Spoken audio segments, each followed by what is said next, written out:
Please welcome President Thomas Hudson of Jackson State University.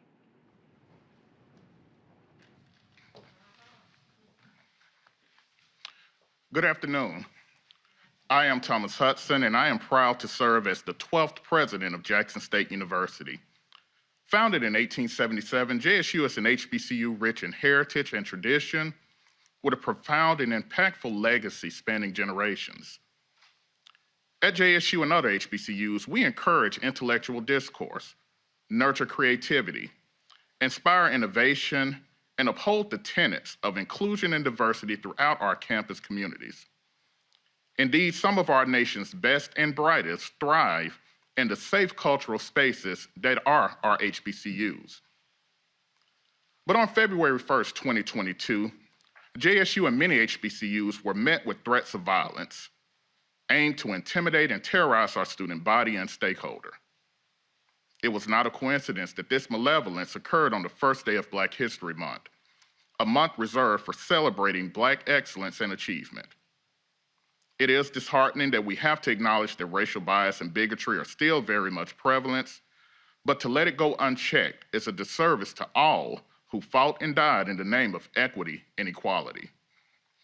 So it is with much gratitude that I acknowledge the efforts of our local, state, and federal law enforcement agencies, who not only responded and guaranteed our safety, but also helped to apprehend those responsible. Their prompt response and collective efforts allowed our institutions to reopen and continue operations. However, if history has shown us anything, it is that it often repeats itself. So while the threat remains, we must remain vigilant.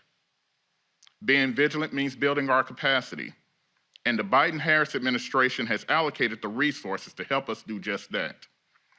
As stewards of these great institutions, we strive for preparedness and long-term sustainability that gravitates us towards away from a reactionary, allowing us to pivot easily in emergencies.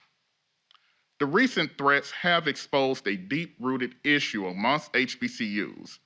Decades of underfunding has significantly contributed to the deferred maintenance and vulnerabilities in infrastructure commonly found at our institutions. We want to ensure our students are given the equal footing to develop personally and intellectually without harassment. We want to elevate their quality of life and learning experiences, and we can do that with this additional support.